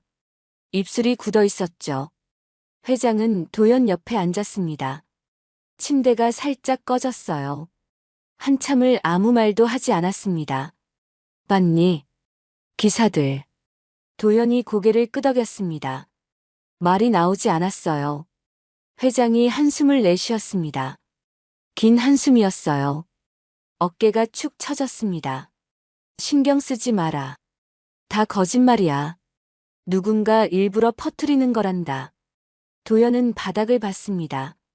대리석 바닥이 매끈했어요. 하지만 사실인 것도 있어요. 저 정말 학교도 제대로 못 나왔고 편의점에서 일했었어요. 목소리가 점점 작아졌습니다. 마지막 말은 거의 속삭임이었죠. 회장이 도연의 손을 잡았습니다. 따뜻했어요. 그건 내 잘못이 아니란다. 이틀 후였습니다. 도연은 회장과 함께 병원에 가기로 했습니다. 정기 검진이었어요. 아침 10시 리무진이 저택 현관 앞에 대기하고 있었죠. 도연은 정장을 입고 내려왔습니다. 넥타이는 이번엔 스스로 맸어요. 조금 삐뚤었지만 그럭저럭 봐줄만 했죠. 차에 올랐습니다. 가죽 시트에 앉았어요.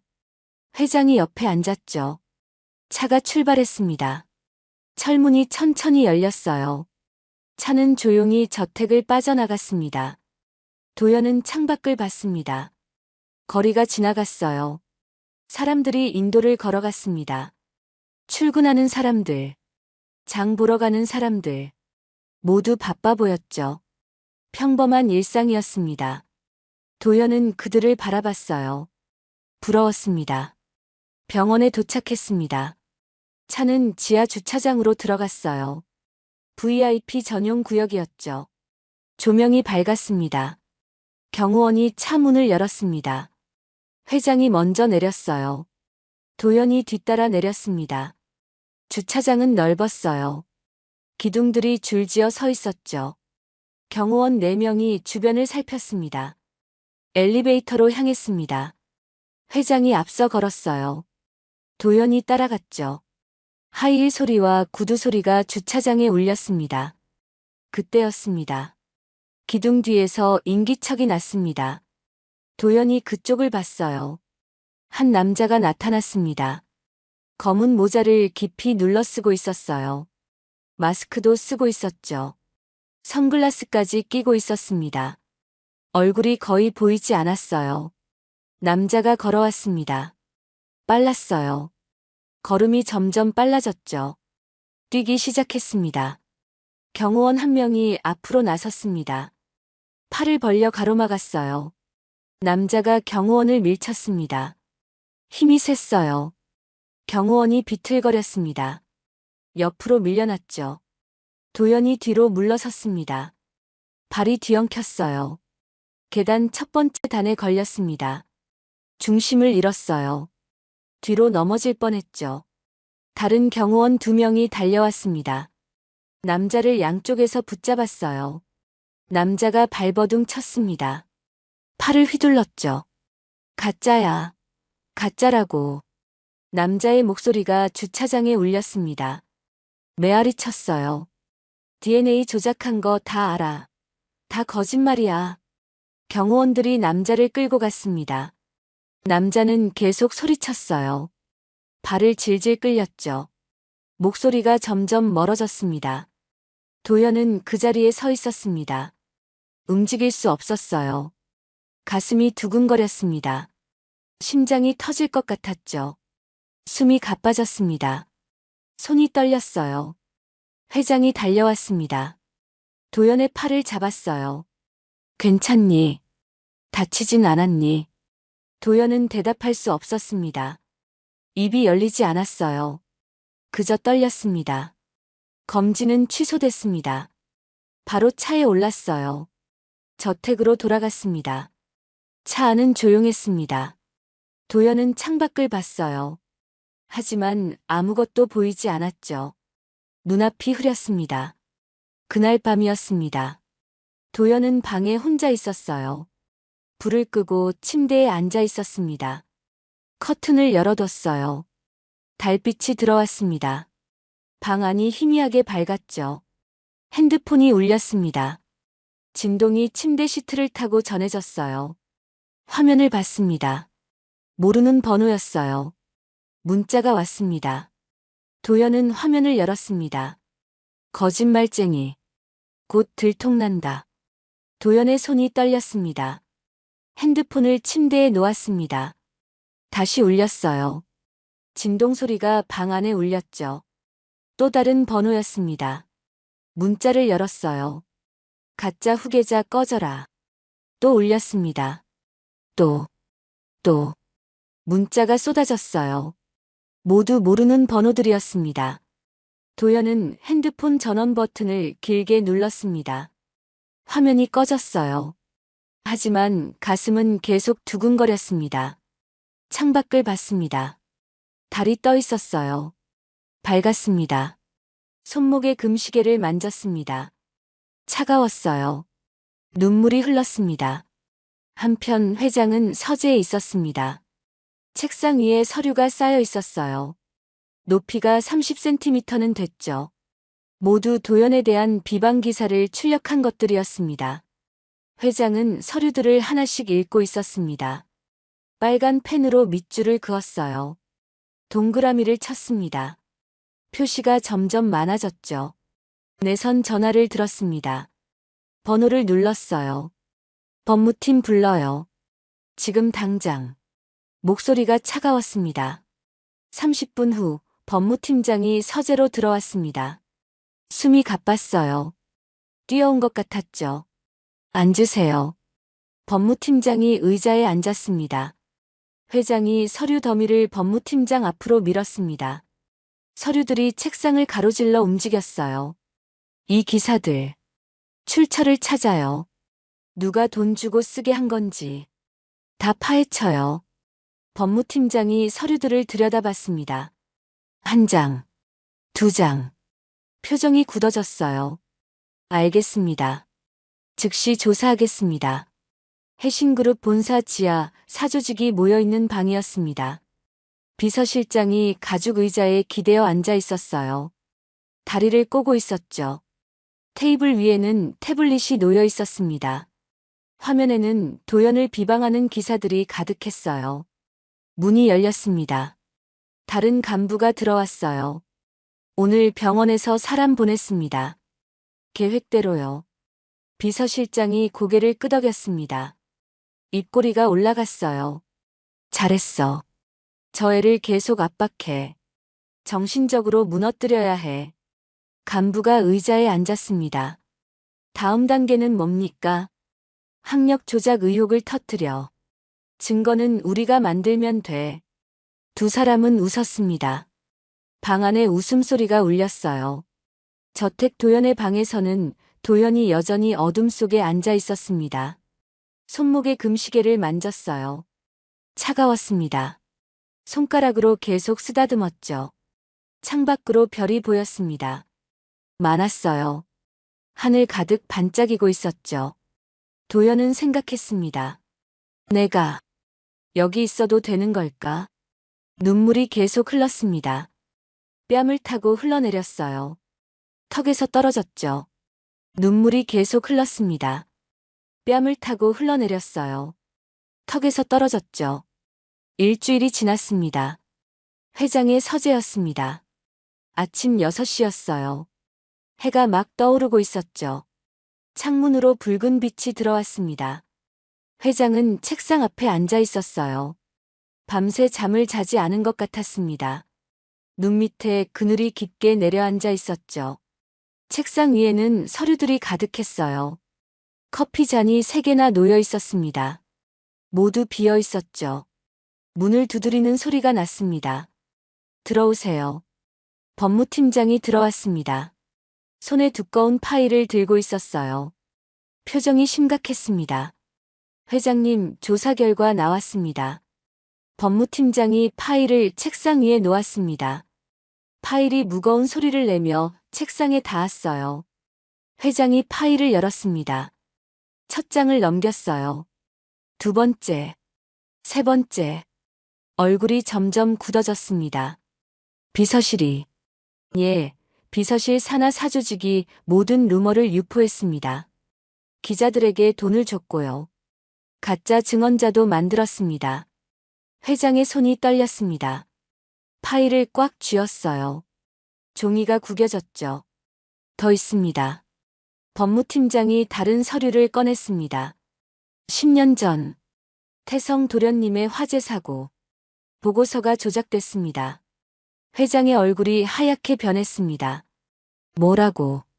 당시 안전점검 기록이 삭제됐고 화재 원인 보고서도 바뀌었습니다. 모두 사조직이 했습니다. 회장은 의자에서 일어섰습니다. 창가로 갔어요. 창밖을 봤습니다. 해가 떠오르고 있었죠. 하지만 회장의 눈에는 아무것도 보이지 않았습니다. 태성이, 내 아들. 목소리가 떨렸어요. 한참 후 회장이 돌아섰습니다. 눈빛이 달랐어요. 단호했습니다.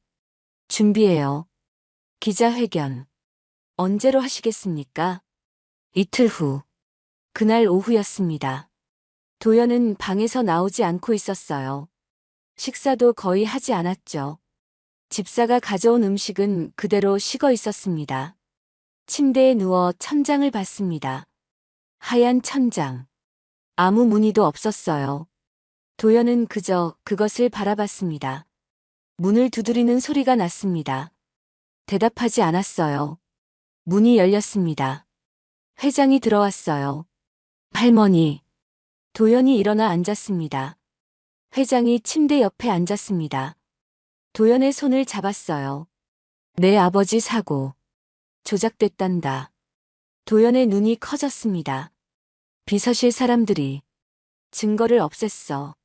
진실을 숨겼단다. 도연은 아무 말도 할 수 없었습니다.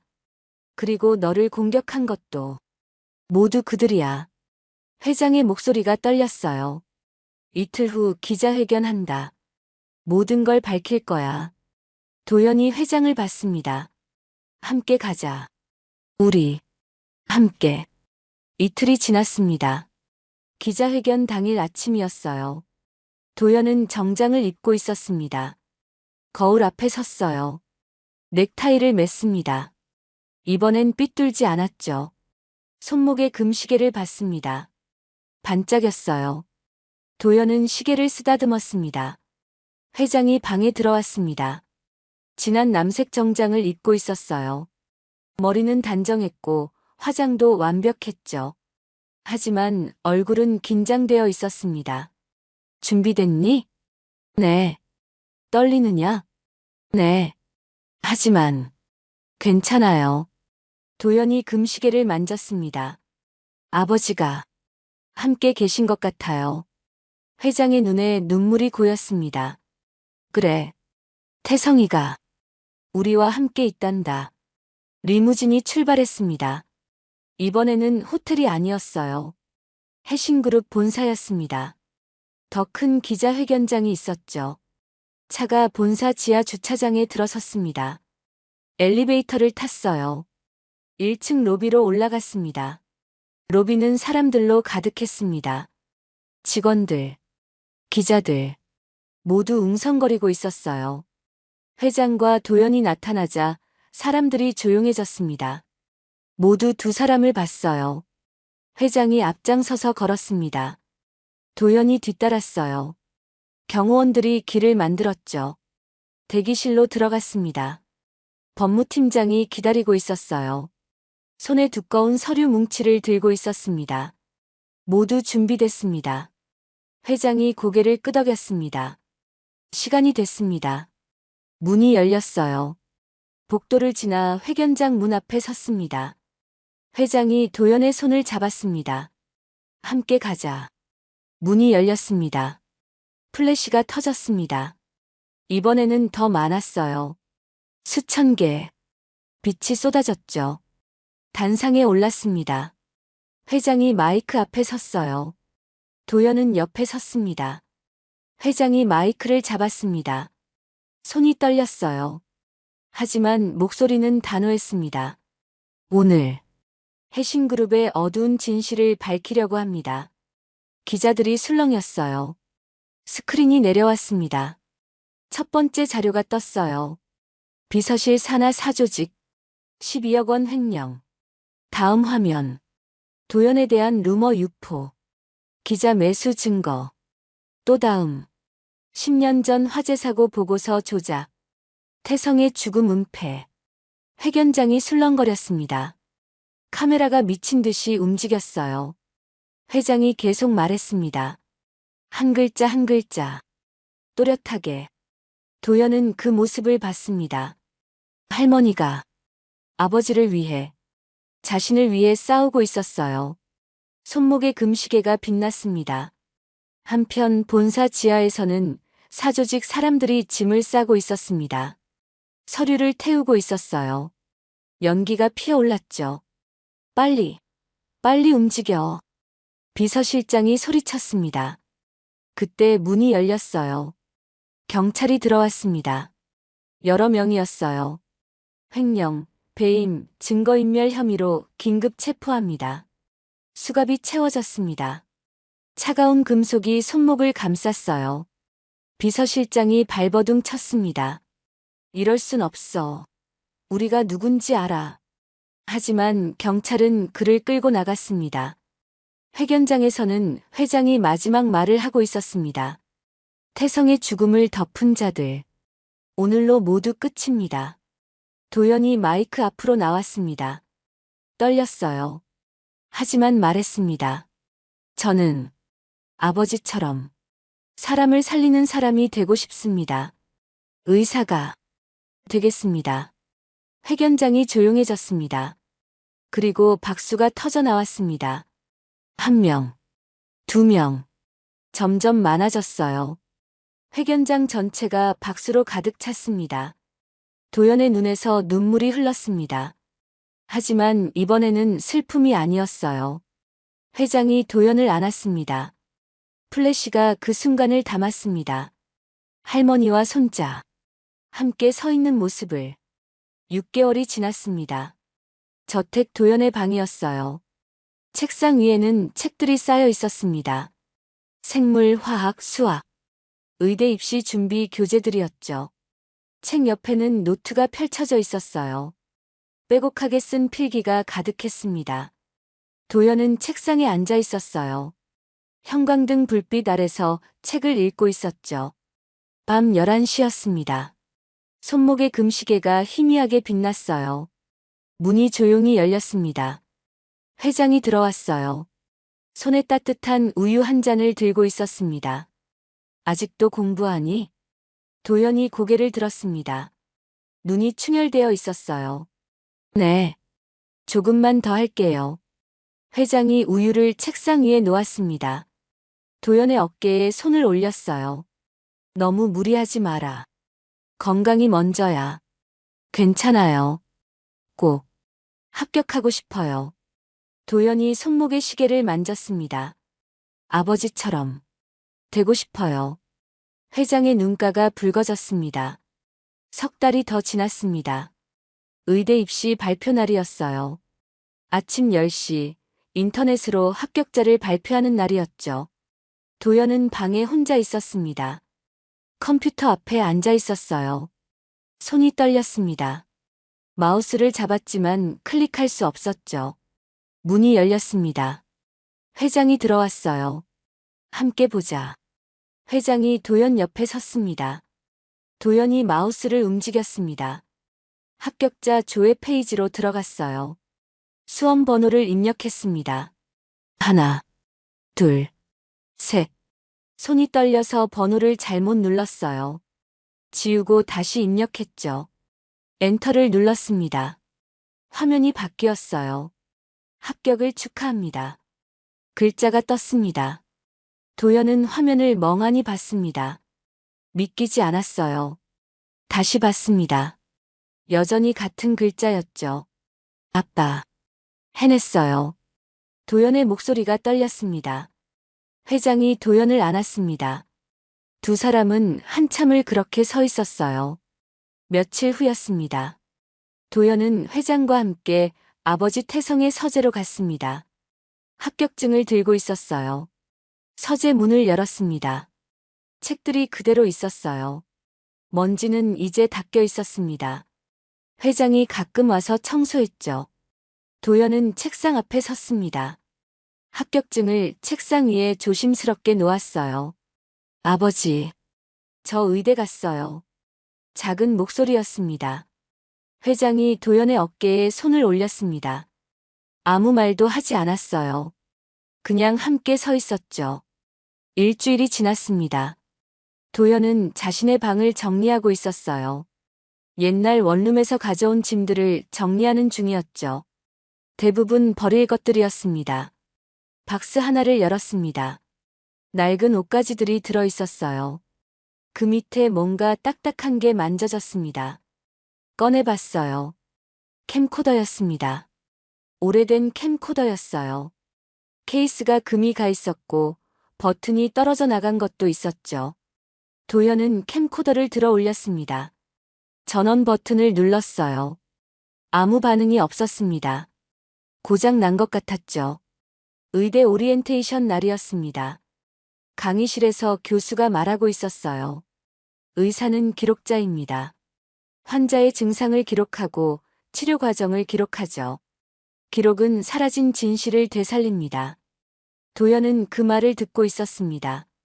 갑자기 캠코더가 떠올랐어요. 저 안에 혹시 뭔가 있을까? 집으로 돌아와 캠코더를 찾았습니다. 인터넷으로 복구 업체를 검색했어요. 다음 날 바로 맡겼습니다.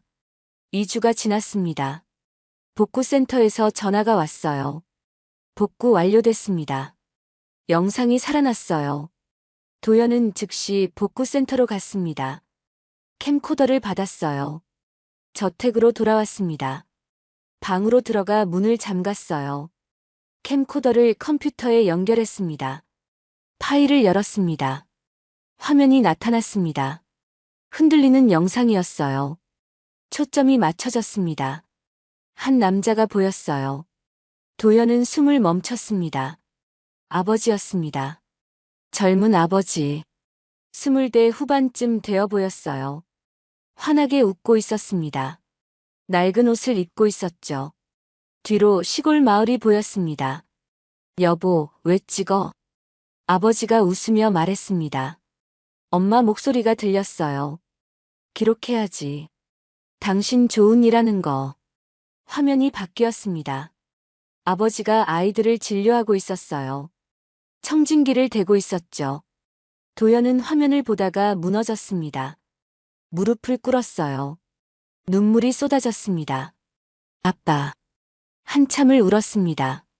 도연은 캠코더를 들고 회장의 서재로 갔습니다. 문을 두드렸어요. 들어오너라. 회장이 책상에 앉아 있었습니다. 서류를 보고 있었어요. 할머니, 이거 보셨으면 해요.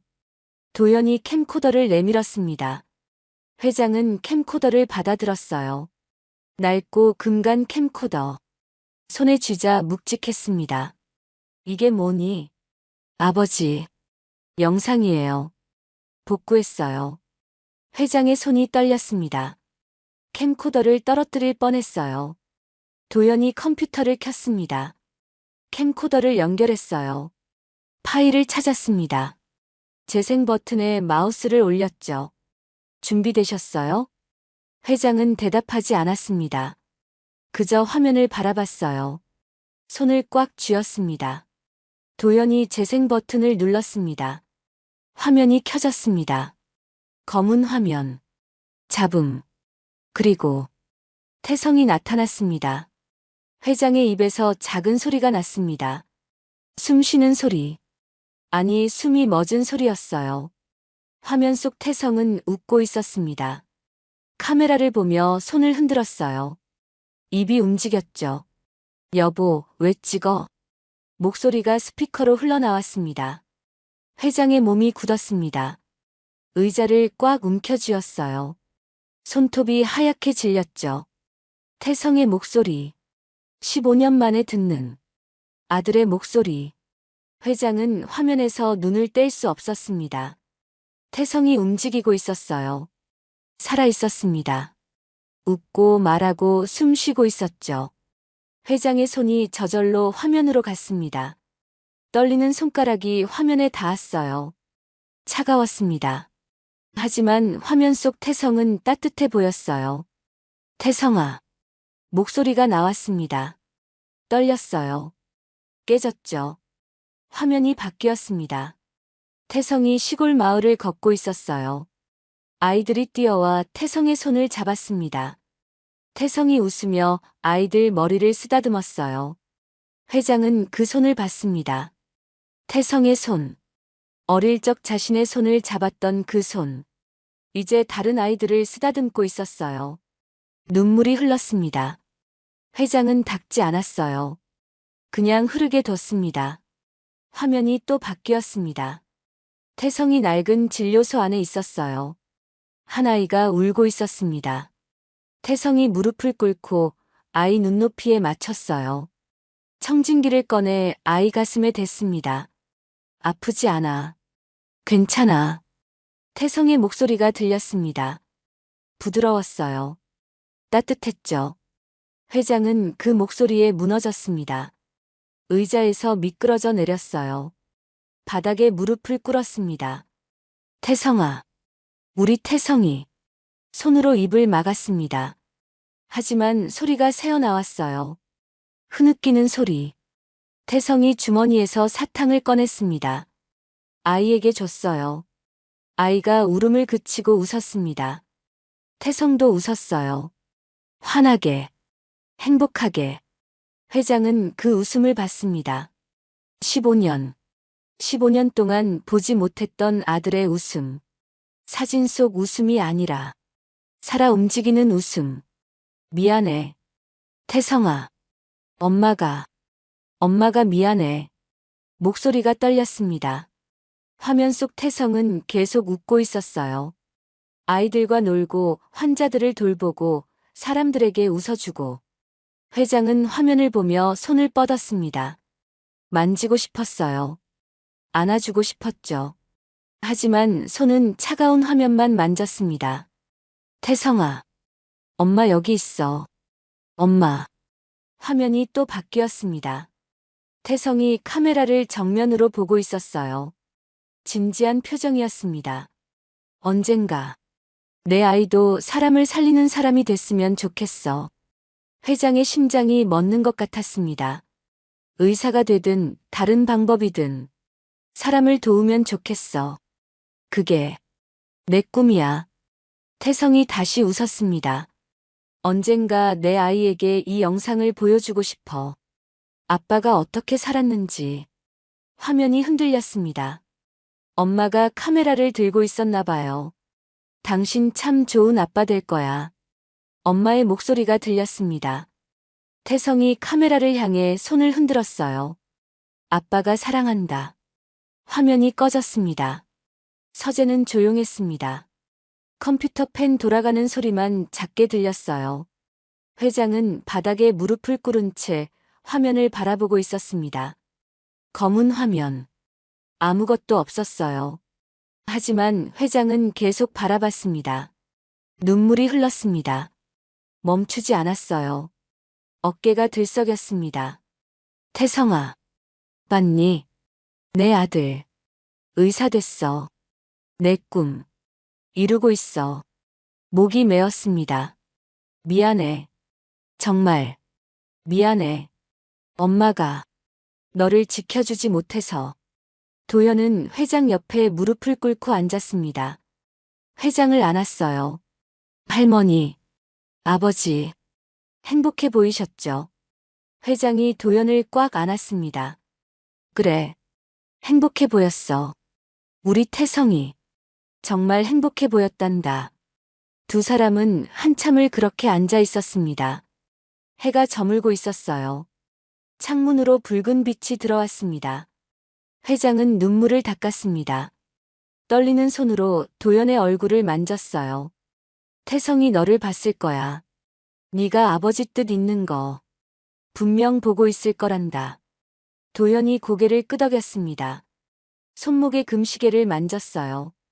제가 아버지 꿈 꼭 이룰게요. 1년 후 도연은 흰 가운을 입고 있었습니다. 의대생 가운이었어요. 병원 복도를 걷고 있었죠. 손목에는 여전히 금시계가 빛나고 있었습니다. 봉사활동 첫날이었습니다. 시골 마을로 가는 날이었어요. 아버지가 갔던 그곳. 회장이 배웅을 나왔습니다. 현관에서 도연을 봤어요. 잘 다녀오너라. 네, 할머니. 도연이 차에 올랐습니다. 창문을 내렸어요. 아버지처럼. 잘해올게요. 차가 출발했습니다. 회장은 손을 흔들었어요. 차가 보이지 않을 때까지. 회장은 서재로 돌아갔습니다. 태성의 사진을 봤어요. 태성아, 내 아들이 내 꿈을 이루고 있단다. 사진 속 태성이 웃고 있었습니다. 회장도 미소 지었어요. 금시계는 계속 흘러가고 있었습니다.